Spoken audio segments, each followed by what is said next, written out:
Well, good morning. Morning. Appreciate y'all letting me be here today. My name's Davis Blunt. I'm with this state convention. Been there 13 years, and I am a CPA by trade. I don't come from these things as a minister, and I have given you a bunch of handouts. Just to kind of go over them real quick. There is one is the Biblical Recorder. I brought you their current magazine. It has a good update of what we're doing at the state convention. First article talks about where the Biblical Recorder is going. They're going, by the end of the year, they're going to quit doing print magazines and go everything online. But it talks about some of our visions and things at the convention. So I thought I would just hand that to you, give that to you. I gave you a blue sheet that we'll talk about the protection benefits that are available through the state convention and the retirement plan.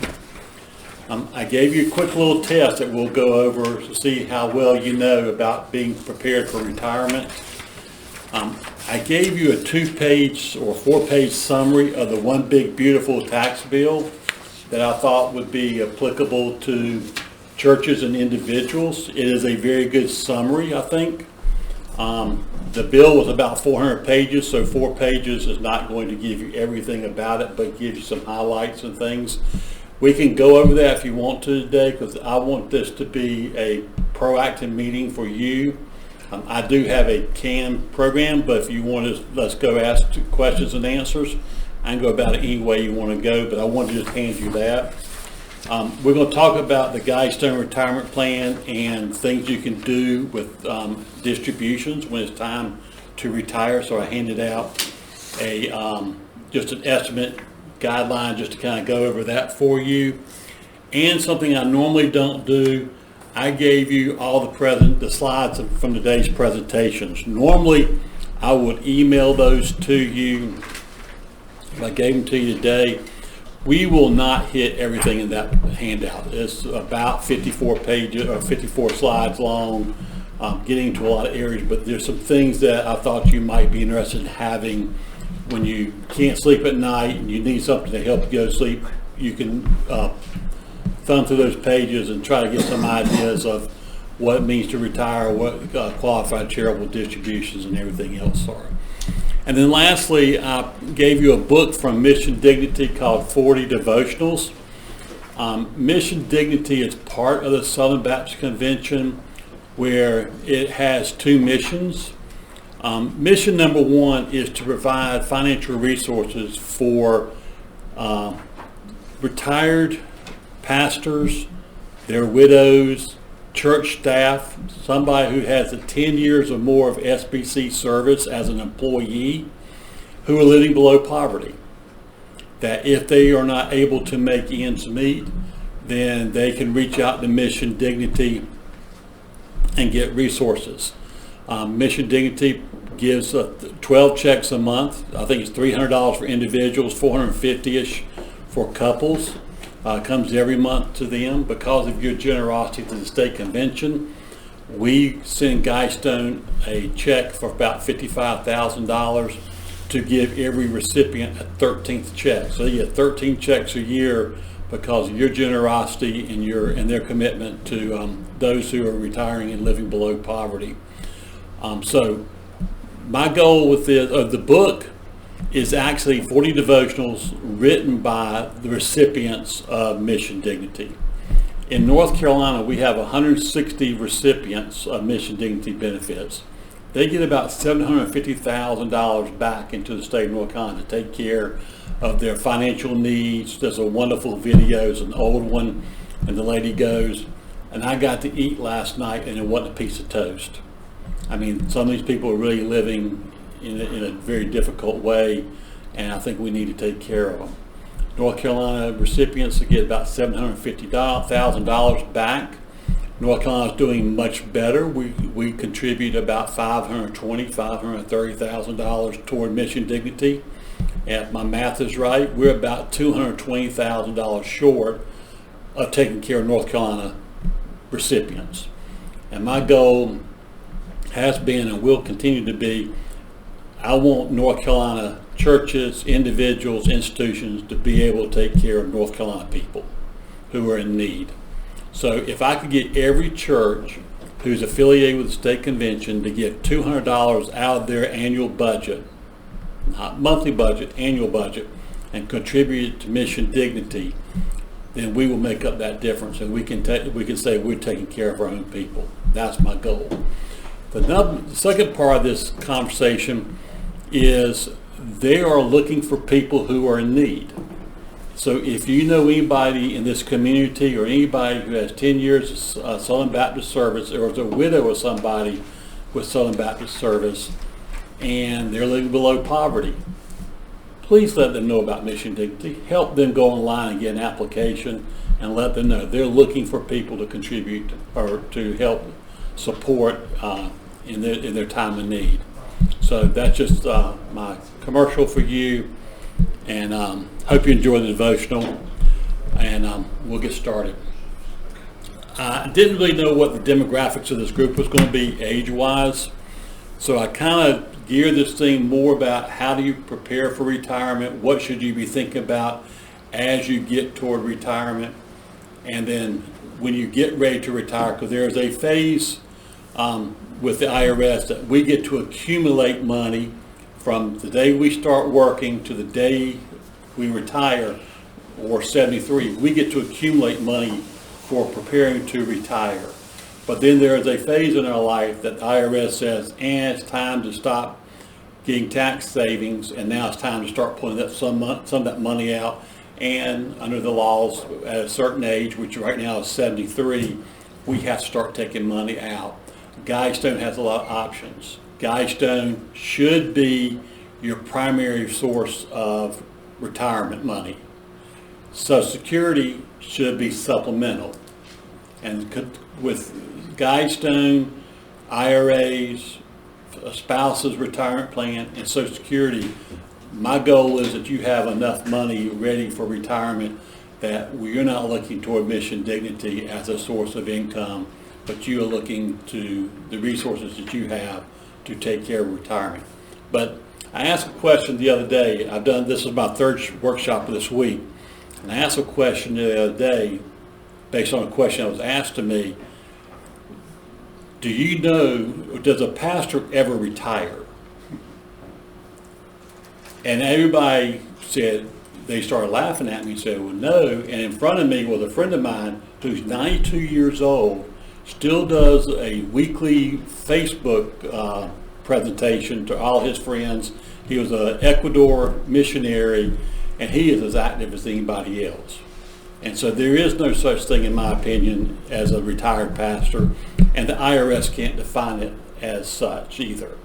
So yes, you need to prepare for retirement, but retirement for a minister is not being maybe full-time vocational, but it's something else God's called you to do, and you need to have the resources to be able to do that. And that's part of the conversation today. If you'd like to go in another direction, please ask. This is open-ended Q&A time, is all during the process, and we'll get through as much of this as we can. I love to come back and meet with you individually, meet with you as a family, meet with you as a church, and help you through some of these issues and some other things else that you may need. So with that, we'll get started. Here's a quick disclaimer. Everything I hope to say today is accurate and true. This is for educational purposes only. Again, I'm a CPA by trade. If I say something that you don't understand, you take it back to your advisor and they think I'm wrong, please let me know. I'll come back again and help you and explain how I got to where I got to, and see if we can get to a good place for help you to make good decisions. But if you do something, we are not authority at the state convention. I would recommend you seek legal or accounting or investment advisors that are in your community. With that being said, the plans of the diligent certainly lead to profit, but anyone who is reckless certainly becomes poor.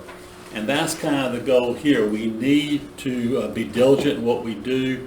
As I like to say, God's going to take care of us. We know that.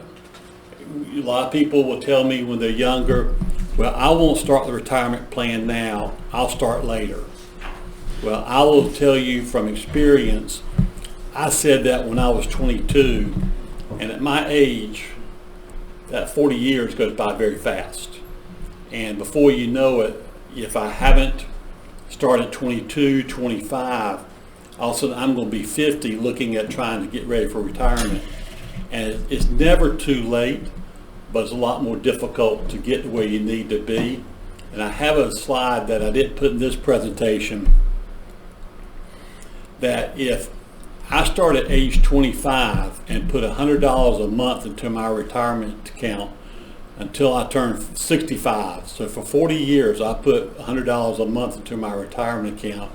At a 6% return, my recollection is you'll have about $275,000 in retirement. You have about $48,000 into that 250. So about 20% of that retirement money is your money. The rest of it is the market working for you. If I do the same thing and I don't start until I'm age 50, I only have about $80,000 in retirement, and about 55% of that money is my money, not the market. So the sooner you can start, the better. If you have staff in your church who are younger than you, be a good mentor to them. It doesn't take 15% in the beginning to get started. Start somewhere.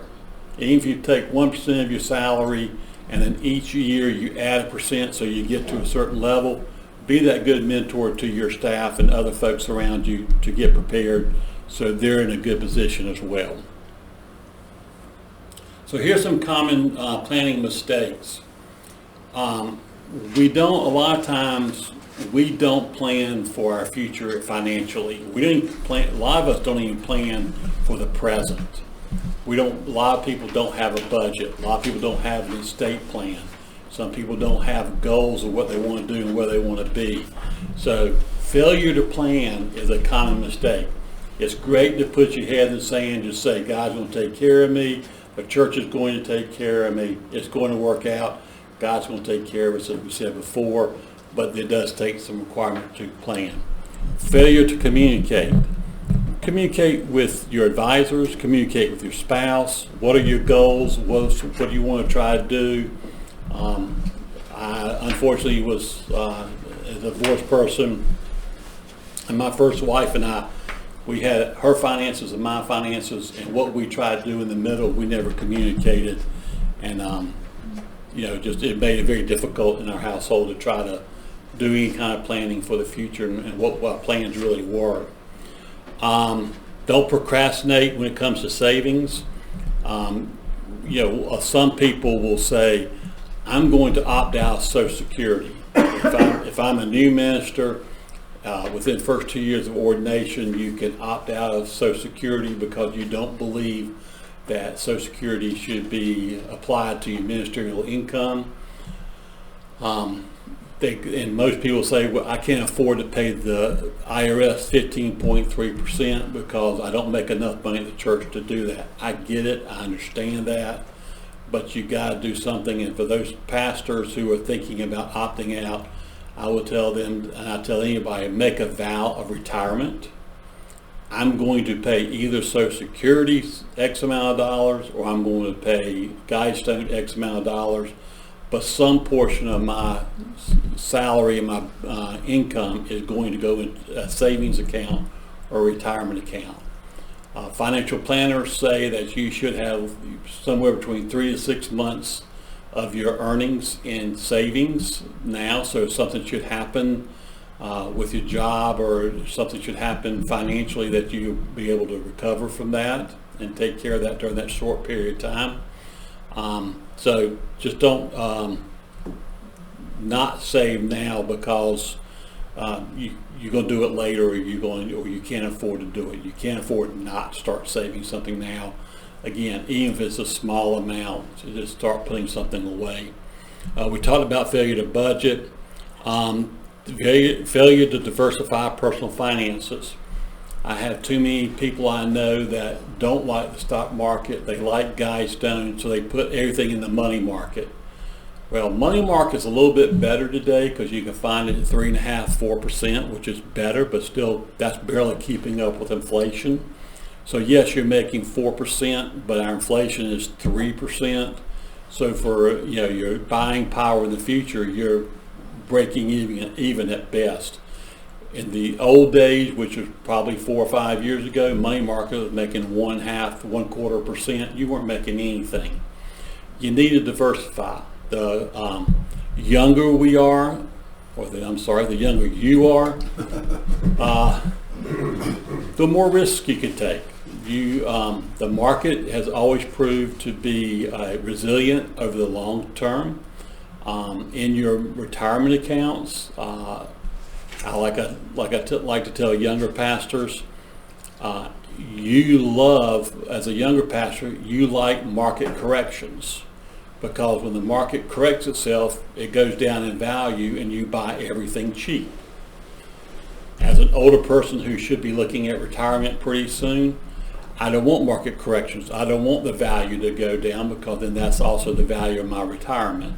But if the younger we are, the more aggressive we should be in our investments. The general rule of thumb is you take your age. If you are 30, then 70% of your investments should be in more risk investments. If I'm 60, then 60% of my investments should be more conservative. So as I get older, I should be leaning a little bit to a more conservative portfolio, but you don't want to go so conservative that you're not taking the benefit of what the market's doing. Don't chase the market. If you listen to most people in 2008, they will tell you the market was a correction.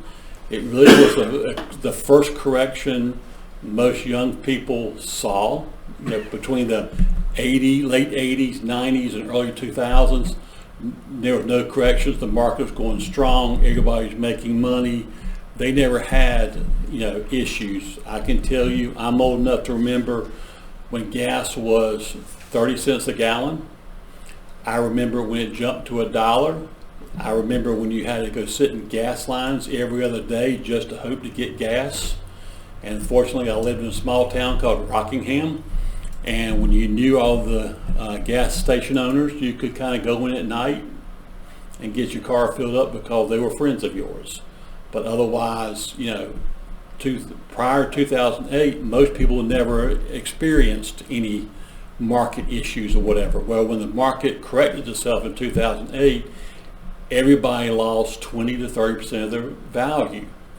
Well, most people would go, well, it's going down, I'm going to get out of the market because I'm going to stop the fall. And that's not a problem. Bless you. But the problem was that when the market rebounded, they missed the recovery. And if everybody would have stayed where they were at 2008 without changing their investments, by 2012, I think it was, the market had recovered fully. And from 2012 until now, the markets, other than a few small corrections, has gone bonkers. And if you just stayed where you were without trying to time the market, play the market, you would be in a lot better shape. Those that had timed the market and tried to get out in time and get back in time just missed some great recoveries that you don't need to be playing with, especially with long-term money. Again, don't assume bad things won't happen. We live in a very volatile world. Who knows what's going to happen in Venezuela, and oil, and other places. So be prepared for, that bad things will happen. There will be corrections. And don't put off estate planning. Through Provision, which is the former NC Baptist Foundation, you as pastors and even your lay leaders in your congregation can go to provision.org and they can get a will done for free. So if you don't have a will, shame on you, and just go get one done. If it's nothing more than say, upon my death, I leave everything to my spouse and vice versa. And upon my death and my spouse's death, I leave everything to a trust to take care of my children. at least have something, because you do not want the state to be in control of your assets at death. They will go to your beneficiaries, but not maybe the way you want them to go. So, yes, sir. What was that web address again? Provision.org, O-R-G.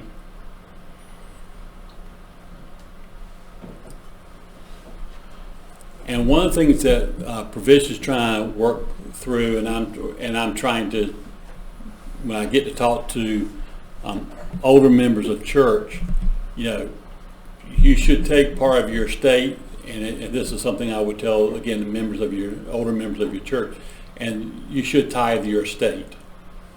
That a portion of your estate you have accumulated all these years and everything else, that when you go home to be with the Lord, a portion of everybody's estate should go to their charity, and our hope is it goes to their church or to their association. But estate planning is very important.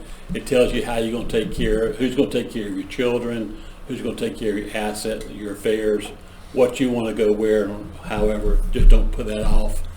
And another final financial mistake could be just trying to do it all yourself. I can do this on my own.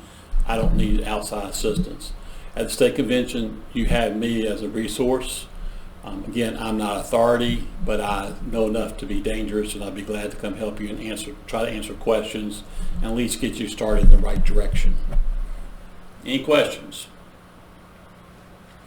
So hopefully today, unless you ask me questions, I'm going to kind of talk about the retirement plan. I'm going to add something here first, and then we're going to kind of talk about how age-based considerations should be in your thought process of retiring.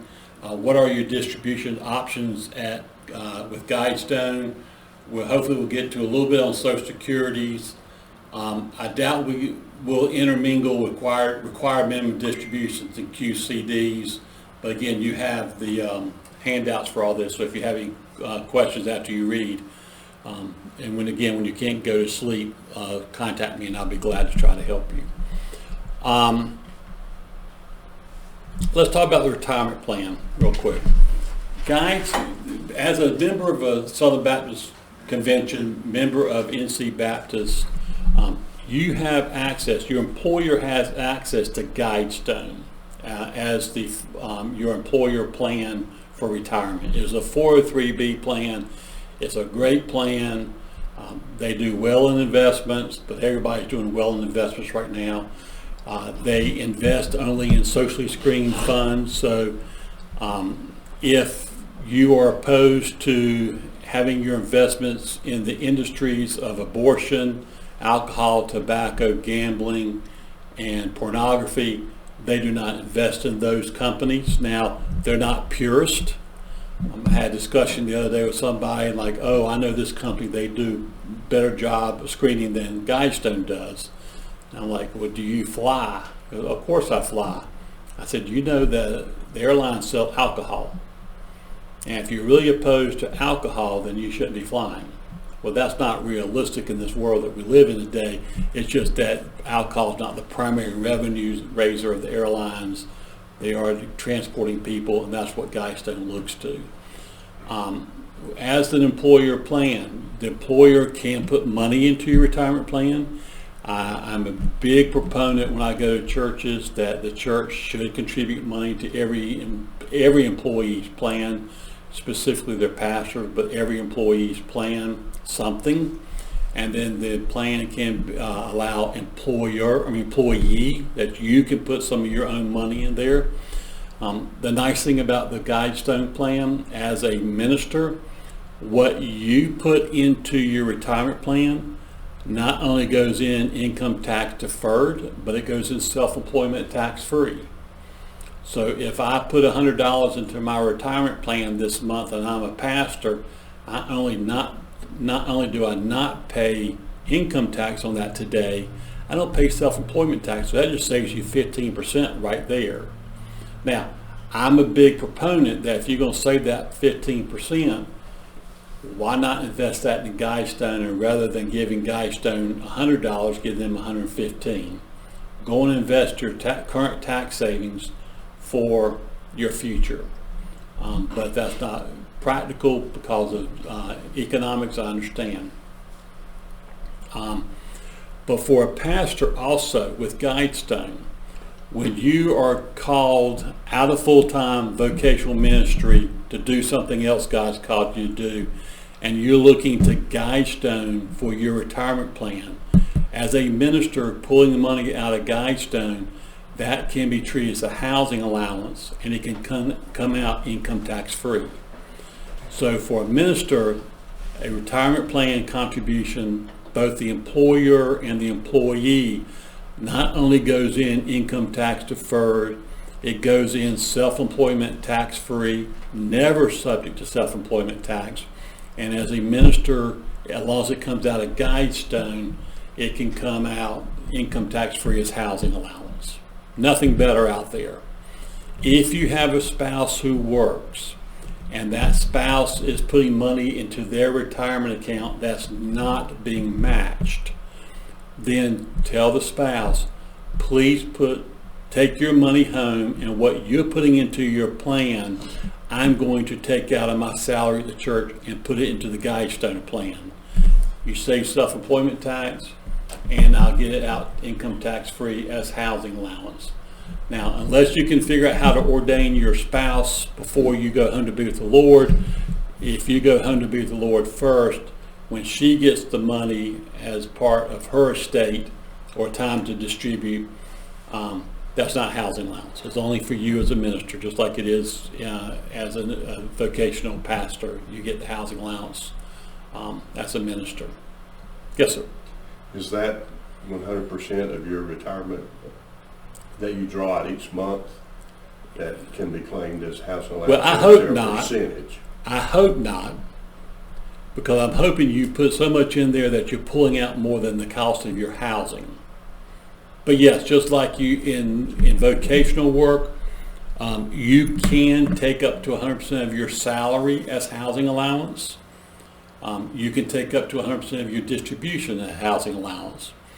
We are income tax taxpayers, income-based taxpayers.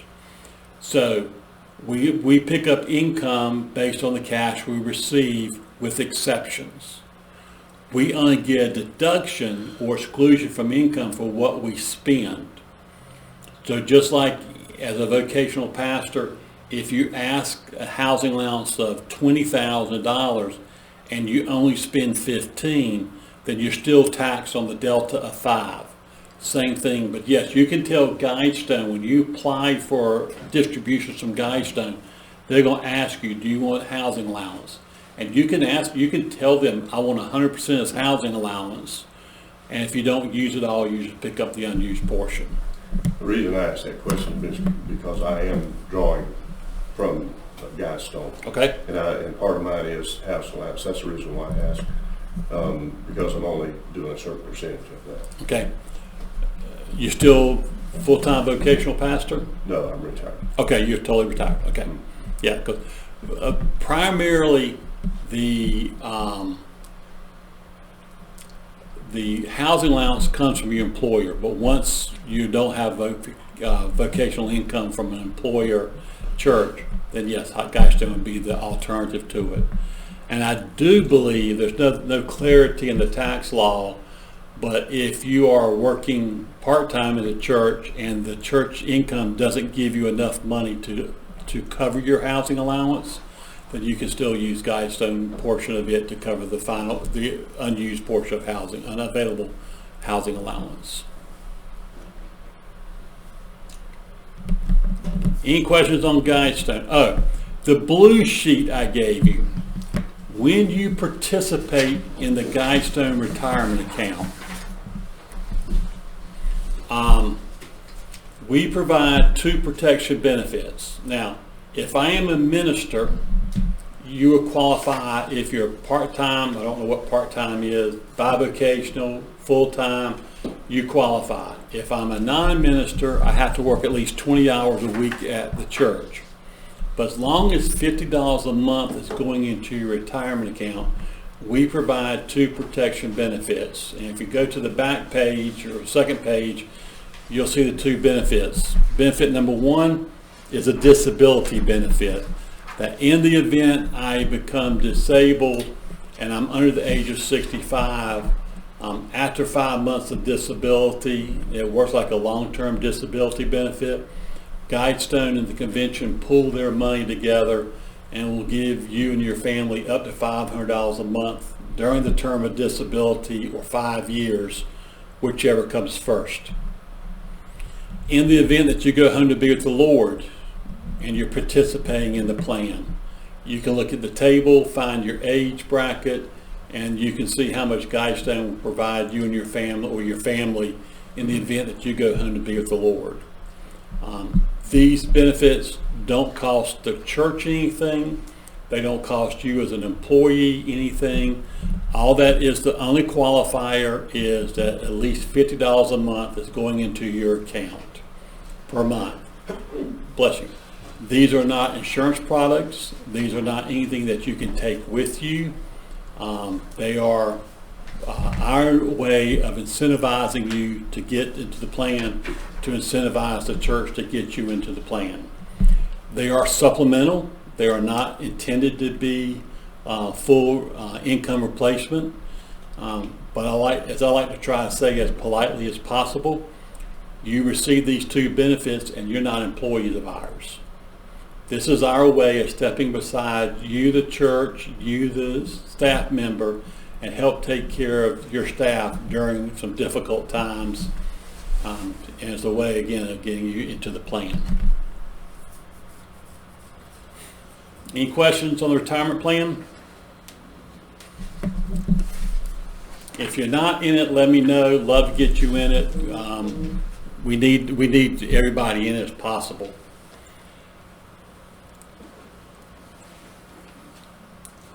It's just not about time. It's just not about money and getting to retire. People are working longer.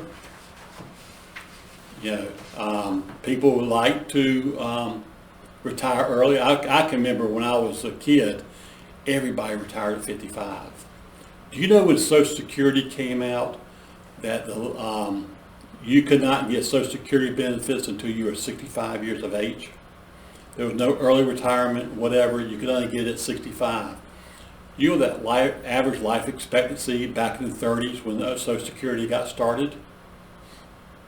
62 or 63. So when Social Security got started, it was planned that half of the people would not ever receive benefits because they were going to go home to be with the Lord before they start pulling their money back out. That's not true anymore. We retire differently. When my grandmother and grandparents retired, they pretty much hunkered down in their hometown. They would visit grandchildren, but they didn't do as much traveling. They didn't do as much. Their income needs weren't what they were when they were active and working. Today we travel. I don't think many people who are retired really change their lifestyle, especially when it comes to doing things. When you plan for retirement, we plan a budget and we determine what our income is going to be. We're going to determine what our expenses are going to be. Do you know what the two biggest budget busters are of a retiree's budget? Healthcare, yes, but that's not the one I'm thinking of, because if you have Medicare and you have a GAP plan, those costs are kind of pretty well contained. But there are two items in the retiree's budget that gets busted every year because of certain circumstances. Do you have any idea what they might be? Any guesses? They're about this big. They run around a lot, chase you under your legs. They're called grandchildren. We spend a lot more on our grandchildren than we ever anticipated. I just had my first grandchild in November, and I can tell you during Christmas, I hope my wife doesn't watch this, she spent a lot of money.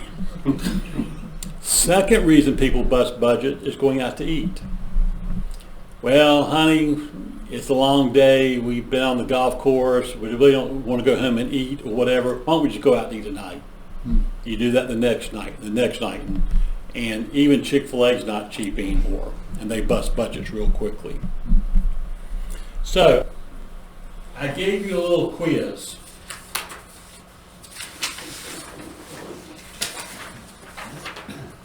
2026 Preparing for Retirement Workshop. Let's see how good you are. What is the current percentage of workers expecting to retire by 65?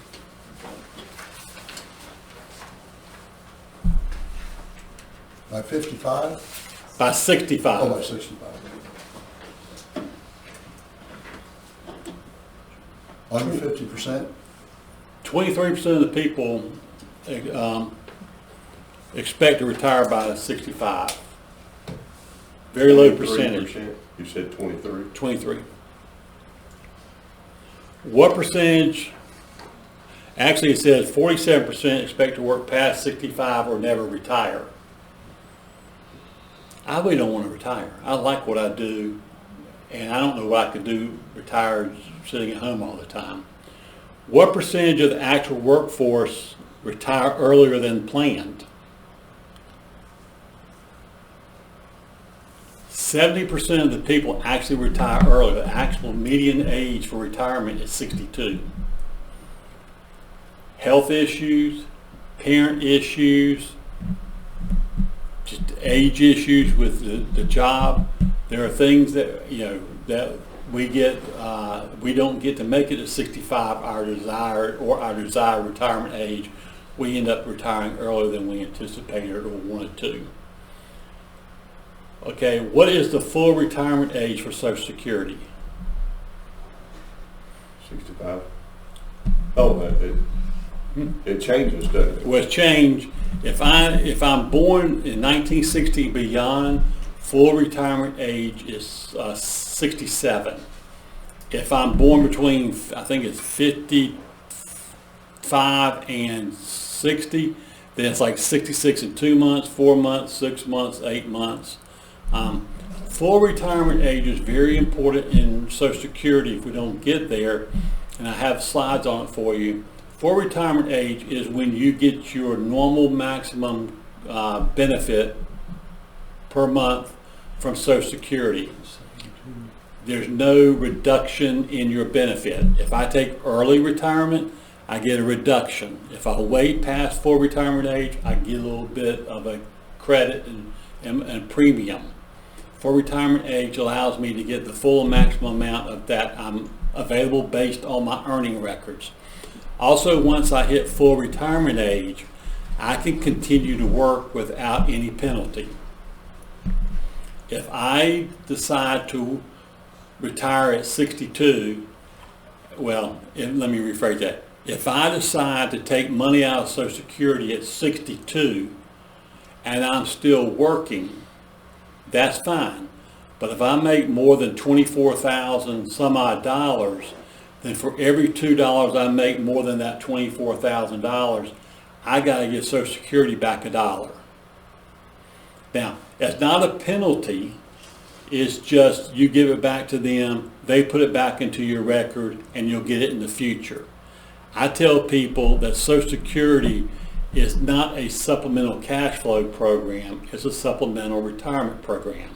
So if I'm making more than $24,000 under Social Security, I'm not retired, I am employed, and therefore I shouldn't be getting retirement plans from them and they want their money back.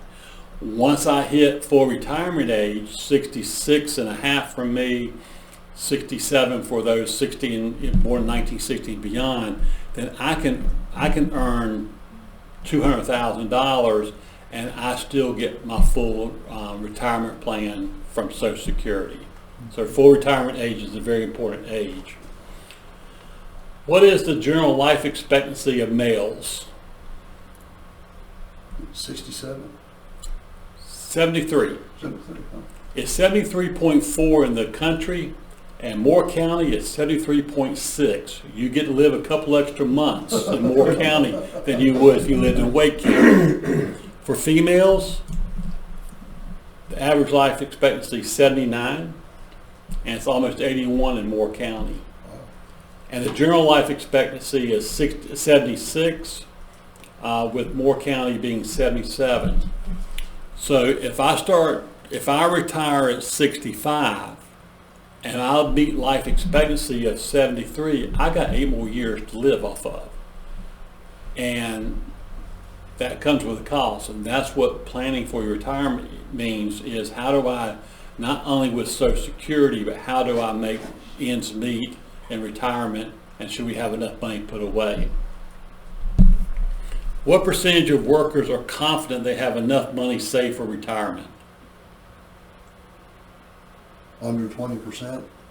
Now, actually, 2/3 are confident they have. 50% are definitely confident they have enough money for retirement.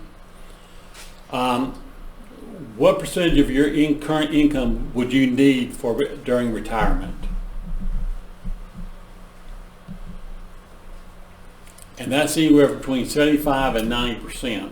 Again, we don't change our lifestyle. For you as a pastor, you would only need about 85% without changing anything, because you're not paying self-employment tax anymore.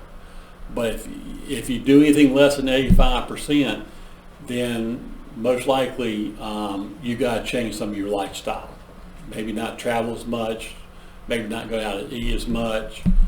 Some things might have to change, but as a general rule of thumb, as I said earlier, we're not going to change our lifestyles when we retire, so you're going to need about 80%, 85% of your current income to live in the same manner that you're in retirement that you are living now.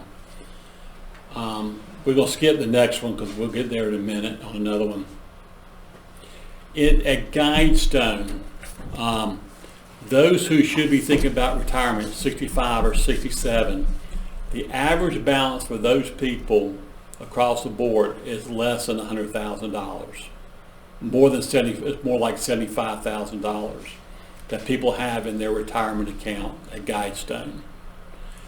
You're not going to live off $75,000 for a very long period of time, and that's really a shame. And as I will go to churches, we as individuals have a responsibility to make that number higher, but our employers, I believe, have the same responsibility to help us. I have been to several conferences where I've had lay leaders go, well, but my employer doesn't help me toward retirement. Why should we help our pastors?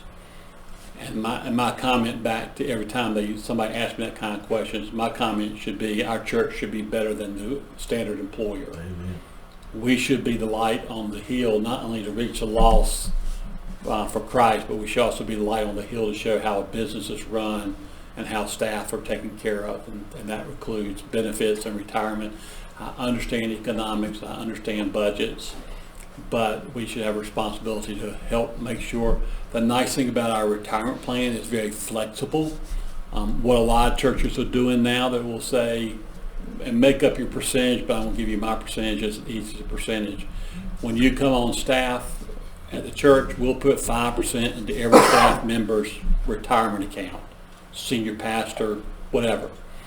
And after 2 years of service, for every 2 years of service, up to 10 years, we'll put in 1% if you put in 1%. So the goal there is, if you stay 10 years, you're putting 10% of your money into retirement. The church is matching you. The church is putting in 10% toward your retirement. You're putting in 5%. And the general rule of thumb in retirement planning is that 15% of your salary should be going into a retirement plan if you want to prepare for retirement. So there's a mechanism that maybe I can't start all of that 15% day one, but how can I work up to it? But, so we have, woefully behind. And it's kind of surprising, Guidestone has over 60 people who are in their annuity plan who are over the age of 100. How many? Over 60. So if I retire 65 and I make it to 100, I got to figure out how to make my resources last 35 years, and that's the purpose of this discussion. Okay, some things you should consider as you prepare for retirement or think about retirement. If I'm pre-50 years of age, this is, again, as I said earlier, this is the age of accumulation. Just accumulate as much as you can, any way you can.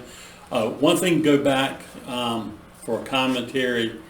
If I'm a pastor I will do everything I can to talk a pastor out from doing a Roth IRA or Roth provision. Roths have their place in the market. A Roth investment is you pay your taxes up front to not pay taxes in the future. Well, for a pastor, if I am getting an income tax deduction, I'm getting a self-employment tax deduction, that's a big one to me, and I can take it out in the future as housing allowance like a Roth, why would I want to do a Roth? I think you want to do a regular investment. And to make that clear later, if you want to talk about it, I'll be glad to talk about it. But pre-50, we're in the accumulation stage. At 50 or so, you should have about 4 times of your salary in retirement. And again, as I said earlier, older ministers need to mentor, encourage younger staff to start participating. The Southern Baptist Convention used to have the annuity program, and basically is you put in $33 a month, and Guidestone or the annuity board promised you annuity for your life, the rest of your life. And it was a systematic $33 a month, and most of the pastors who are now sufficiently prepared for retirement will tell me if it wasn't for that, getting used to putting something away, preparing for it, got me to where I am today. And so it's just one of those things, you gotta start now. For 50 to 60, by the time you turn 60, you should have 6 to 7% of your salary in retirement accounts. When I turn 50, for the retirement account, the 403B, currently in 2026, you can put away out of your salary $24,500. That's the most you can put away into retirement. I know a lot of pastors who are woefully behind and they're doing as much as they can to catch up. There is a limit to what we can put into it. Once we turn 50, we have a catch-up. And the catch-up is we can put another $8,000 into the plan. So you could actually put in away $32,500 if you have the resources to do that. But that's just a number there. The IRAs, they moved from $7,000 I think to $7,500, and the catch-up there went from $1,000 to $1,100. And fortunately now the IRA catch-up is indexed for inflation. Please don't be doing an IRA outside of your employer with the Guidestone. With the IRA, I pay income on my wages, I pay self-employment on my wages, I get an income tax deduction on my IRA contribution. It is taxable in the future. It is nowhere near the benefit that the 403B plan through Guidestone is for a pastor at your church. If I decide that for some reason or another I want to take money out of my IRA or 403B plan and I haven't reached 59.5, then there's a 10% penalty to taking that money out. So if the IRS tax laws are allowing you to accumulate, they want you to accumulate as much as possible. They don't want you to all of a sudden say, for 5 years I'm going to put a lot of money away so I can take it out later and put it down on a house. It's not a cash flow need. It's the intent of preparing for retirement, and they will subject you to a 10% penalty if you take the money out prior to 59.5. Yes, sir. One of the points you had at the bullet points was older pastors mentoring younger, coming in, helping prepare, for that. Back in us old guys' day, I think we were counseled to get out of Social Security, opt out. That may not be relevant today. I don't know if that's still an option or not. Yes. But with the idea that, you could take the 15% and do more with it than, what the Social Security could do. Could you just state how you, from a professional standpoint, what you feel about that, and because one of the hindrances that I had, because they didn't tell me, they just said you need to opt out. Because basically what it was, the church I went to was not going to pay their half, which means what little they did pay me, I would have had done the whole thing.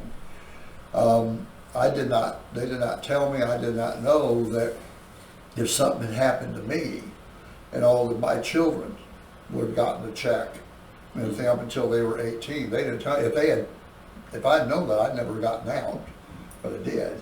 What are some of the pitfalls that presents? As I said earlier, I mean, to opt out or not opt out, I think you need, as you said, kind of look at the facts and circumstances. If I'm a young pastor who's got a family and I don't have a lot of work experience other than ministry, I probably wouldn't opt out because of the benefits you say. If I'm in it, something happens to me, there are survivor benefits to your children and to your spouse that are available. If I opt out, then if I don't have enough working quarters, and I'll talk about that in a minute, you may not get Medicare in the future. You won't get a Social Security benefit.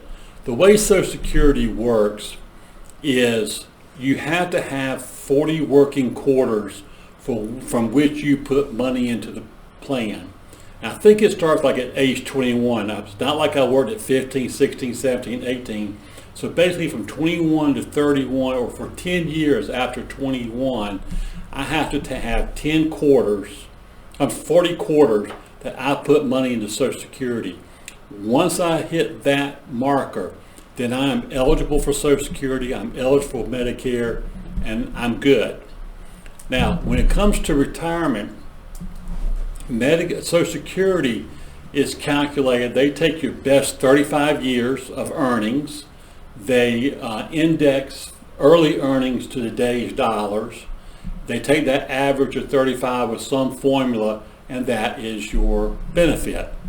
Well, if all of a sudden I worked 15 years of that 35 in industry, last 20 years it's in ministry, and I opted out, then you got 20 years of zeros in your best working years, so your benefit's going to be a lot less.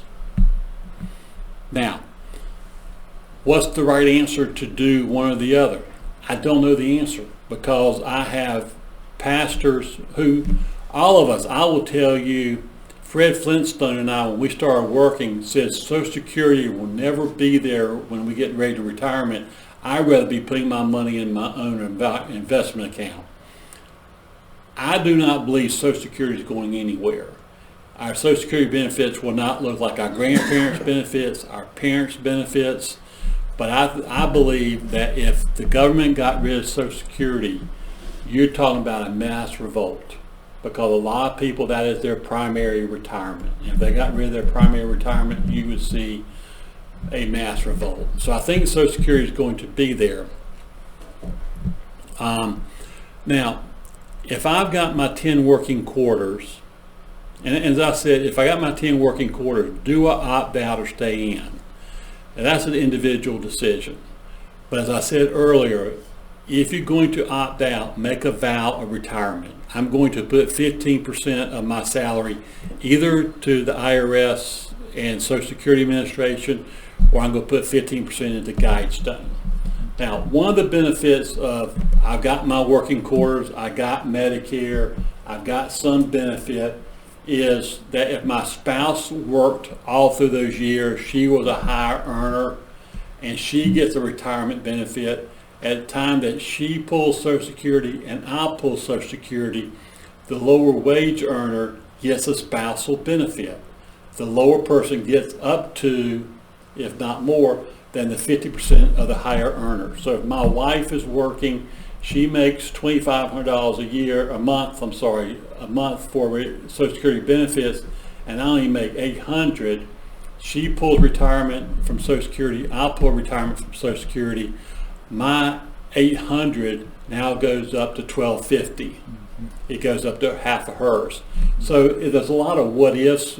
Yeah. I think young pastors who don't have the 10 years of working 40 quarters, I'd probably stay in Social Security slam dunk without a question. When you get older, I've got those hours, I can make, some rational decisions because of family issues. I'm not gonna say it's absolutely, don't stay in Social Security, but I think you just have to look at the options. There is a bill going through Congress right now. It's passed the House Ways and Means. It's called the Clergy Act. And the proposal, which has pretty good bipartisan support, is in 2029, they'll give pastors who opted out a 2-year window to opt back in. Now, let me have one more comment now. That's fine. I asked one pastor told me that he didn't realize, kind of like you, what was going on. He was about 4 or 5 quarters short of being that 40 quarters. So somebody hired him, one member of his church hired him to come work part-time in their operations just for the 5 quarters to get him to what he needed. Sorry, yes, sir. What people are ignoring is that when you opt out, what you're saying is that you believe that it's ungodly to accept money from the government. The fine print of opting out is saying that that's not fine print. That's big print. You're signing an affidavit that you're theologically opposed. Yes, that it's theologically why, and a lot of people are checking out because they don't think it's a good financial decision. And most people, in my opinion, are being very dishonest. I don't disagree. Because they're saying that we don't believe theologically that the government should be supporting us, and that's why we don't want to be a part of this. Meanwhile, if you ask them for any other kind of benefit from the government, would they accept it? They're like, yes. Yeah. You're being theologically dishonest. And it's a poor testimony of Christians who, as pastors, who say that we don't think that the government should do this, and then turn around and utilize the government in so many other ways. I totally agree. And we're completely ignoring that fact that that's what it's based on, not based on whether or not it's financially advantageous. I totally agree with you, and I know it both ways, but I've had some younger pastors who wanted to opt out, and my joke is they could show me in Leviticus chapter 16, verse 44 said, "Thou shalt not have my wages subject to Social Security." I mean, there's some pastors who are young enough that they believe that scripturally it is there. They never showed it to me, they never proved it to me, but I totally agree with you. It cannot be a cash flow decision. You have to be theologically opposed to it. And I don't know where it is in the Bible, but I know more about the tax code, unfortunately, than I know about the Bible sometimes.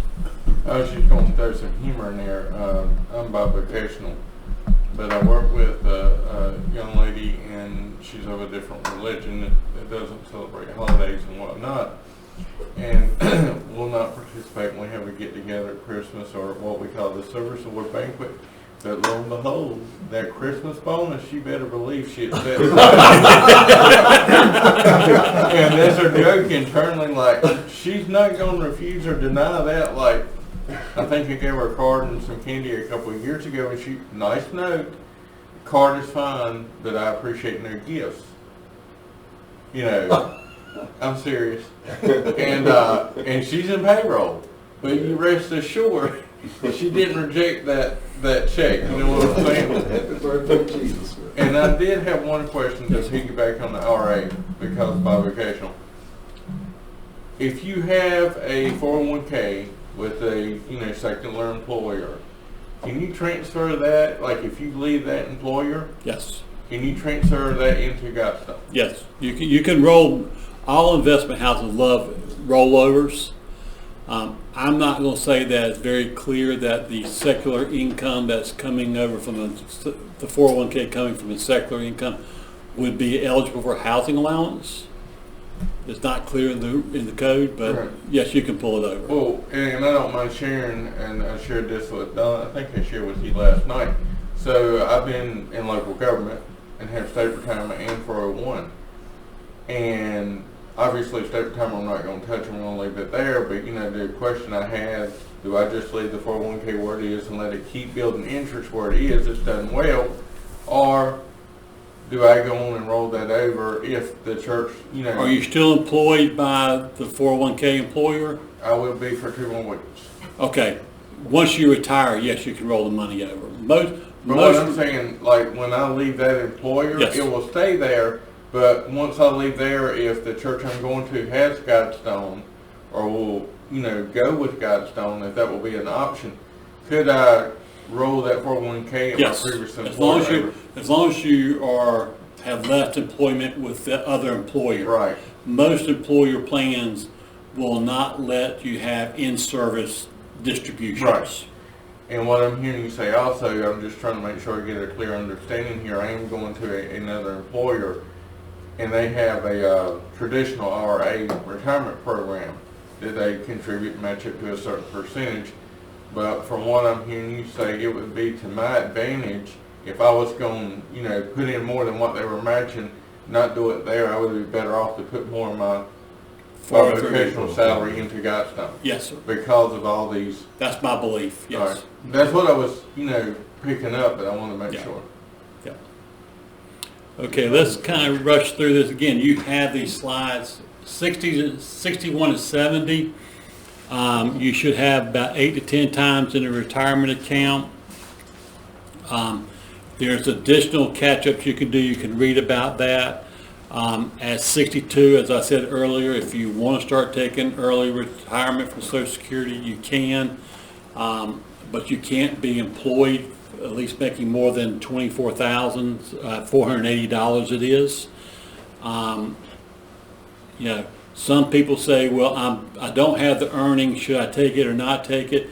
There are some cash flow models that say, if I start taking it at 62 instead of 67, if I take that 5 years of pulling money out of Social Security and you invest it wisely and use it wisely, yes, it may last you longer and better, and might be better than waiting till you get full retirement age. That's just a number running game, but that's some consideration. The way I kind of explain Social Security is about, let's just say 80. By the time you turn 80, Social Security is going to pay you X amount of dollars.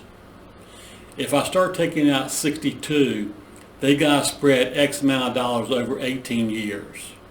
If I wait to 67, they spread those dollars over 13 years. If I wait to 70, they spread those dollars over 10 years. So if I'm, by the grace of God, I live to be 81, do I want to be paid with $62, $67, or $70? And that's kind of the question. But some people say, again, if I take my 62 now, I got 5 years of receiving cash from Social Security.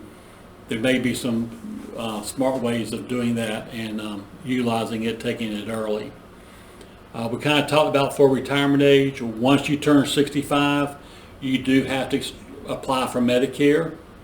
You have 3 months before you turn 65. You have the month you turn 65, and you have 3 months after you turn 65 to get Medicare. You got a 7-month window to get it. Unless you're like I am, you work for an employer who has a group plan, then I can opt out of Medicare for now. But once I lose my group plan benefits, I have to get in Medicare. That is a mandatory. If you don't get in a timely manner, they will penalize you. Once I turn 70, there's no more benefits of waiting for Social Security. You have run out of all your credits. So once I turn 70 years of age in 1 day, if you haven't taken Social Security, you start, because there's no more benefits of waiting. Once I've turned 70 and a half, you can do a charitable qualified distribution. I can take a part of my IRA, not my 403B, and I can contribute it to a church or to a charitable organization.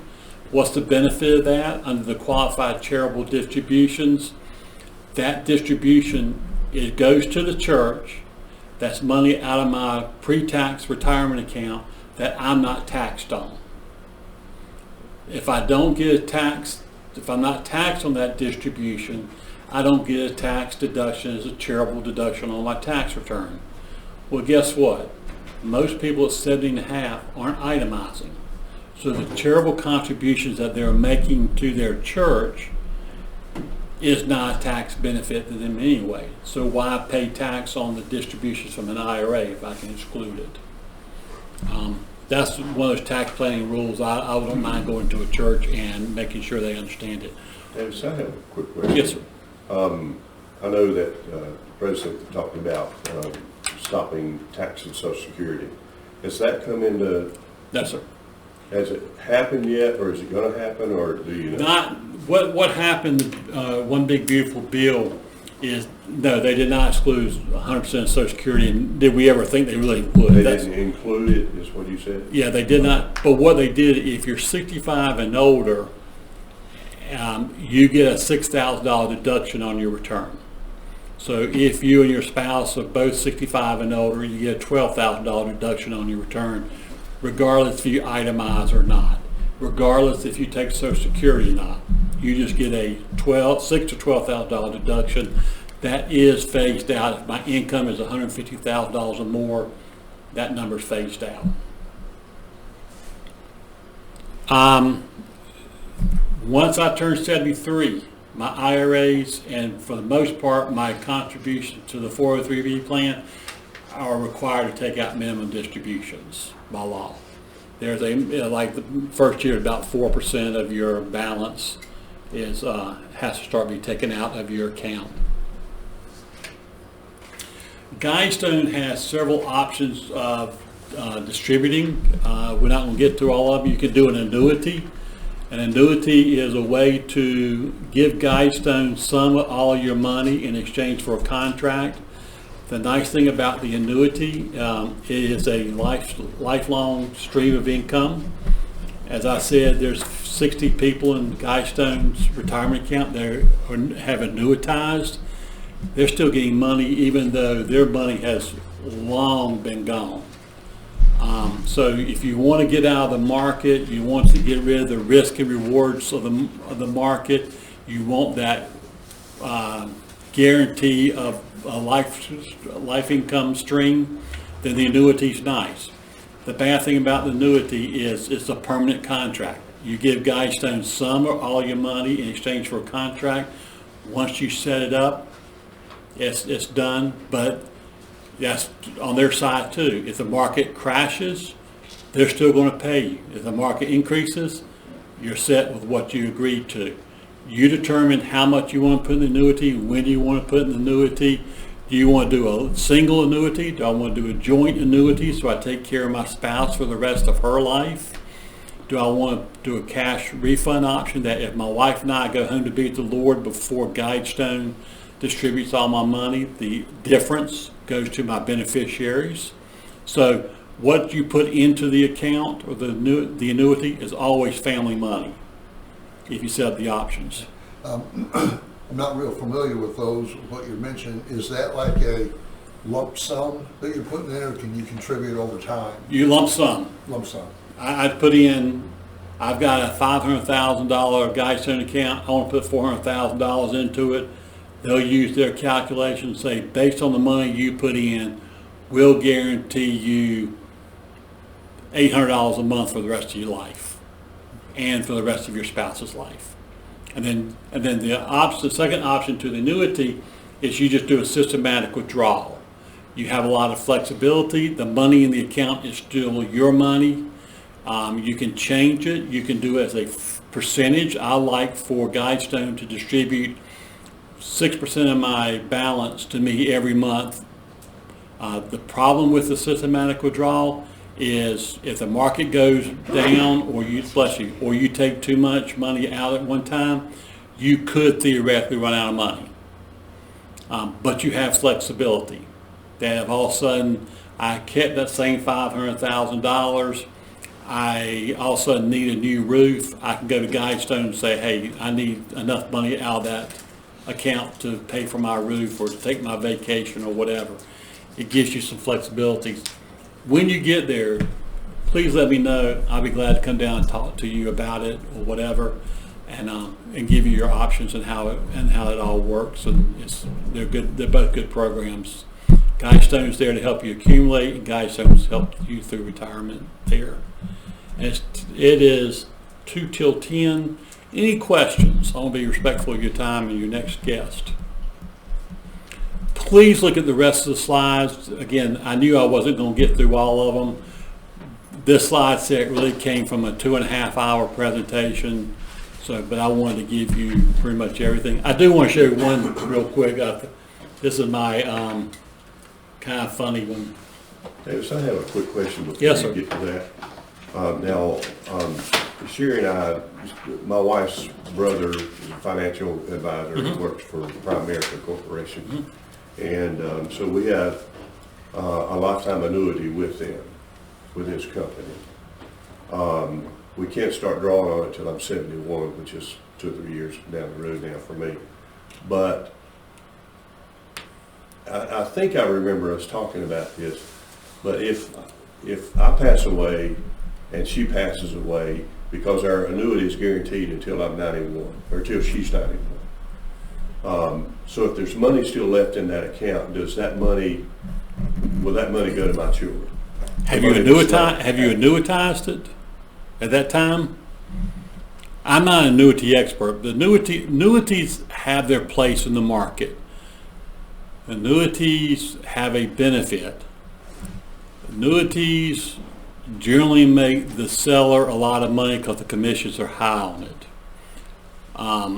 But they do have a place. If I live a long time, they're going to pay you out for a long time. But there are also some back ends that once I annuitize, then my beneficiaries are knocked out. Annuities are all over the board. They're fixed, they're variables, they have different things. So you have to read the contract to see what happens there. Because like my mother had an annuity and she never annuitized, because when she annuitized, then if she passed away, which she did, then we wouldn't get what's left. She could take 10% out per year without, quote, annuitizing it, pay tax on it, and keep the contract ongoing. You just have to talk to your brother-in-law and just ask him the particulars, because again, every annuity is different. Okay. I think we talked about that. Yeah. That my children would get. I would hope the so. money that was left in. Yeah, I would hope so, but I don't know. Once you pull the trigger and you both annuitize it, if the trigger changes that. I don't know the answer to that question. Okay. All right. We have some information out here, I'm just put out by the SBC, compensation workbook. I think. I'm glad you said I that. have no idea how old there is. Is there an updated? Yes, not only is there an update, if you go to guidestone.org/compensation survey, you can see what compensation should be based on your church's size in North Carolina, SBC as a whole. Thank you for making that comment. We're starting the 2026 survey in March or so. Please get your church to participate. We were number 2 to Tennessee last year. Last time I didn't like being number 2. And the more churches we get to participate, the more valuable the information is. I just put a plug in for what he said, and of course I know I'm a newbie rookie here, but the church I was talking to when we started talking, I had no idea. I've just been the treasurer where I'm at, and that's exactly what I did. I reached out to a church and association that I knew had a bivocational pastor and somebody that was in the accounting realm with the association from that church, but also, went on the website and looked, because you can put in whether you're bivocational, full-time, and there's some check boxes there. And when I got the number, I thought, they're not going to buy into this. They're going to think I'm way out in left field, because it is a small congregation, and, they had somebody in them, and it's been quite a while since they had a full-time. And I think it's a God thing, they may come back and they said, here's what we come up with, and I was like, God's led them to, and I told them, I said, go out there. I said, here's where I got to do my research. So, if you find yourself looking or trying to figure out what they ask you for a number, it's out there, and it's. And that's true for your lay leaders. If they're Right. doing the budgets and all that, Right. make sure I tell lay leaders, you go look at it and make sure your pastor's happy. So, do you know who this lady is? She the first lady that received Social Security check? That's Ida Mae Fuller, the first lady. This is her first check she got from Social Security. Filed for retirement November 4th, 1939, and got her first check, $22.54, on January 31st, 1940. contributed total taxes. She only contributed $24.75 in her 2 years of employment. So her first check was almost equal to what she received. And before she passed away, she received $23,000 from Social Security on her little $24 investment. Now, as I said earlier, we live differently. We don't look like this anymore. Now, this is like a 65-year-old. That's Jennifer Gray from Dirty Dancing. That we don't look like that anymore. And so that's kind of part of the thing that as we're planning, we need to realize we do live longer, we look differently. And with that, any other questions? Please let me know if you have any questions. If I can come down, I think the last slide has my contact information.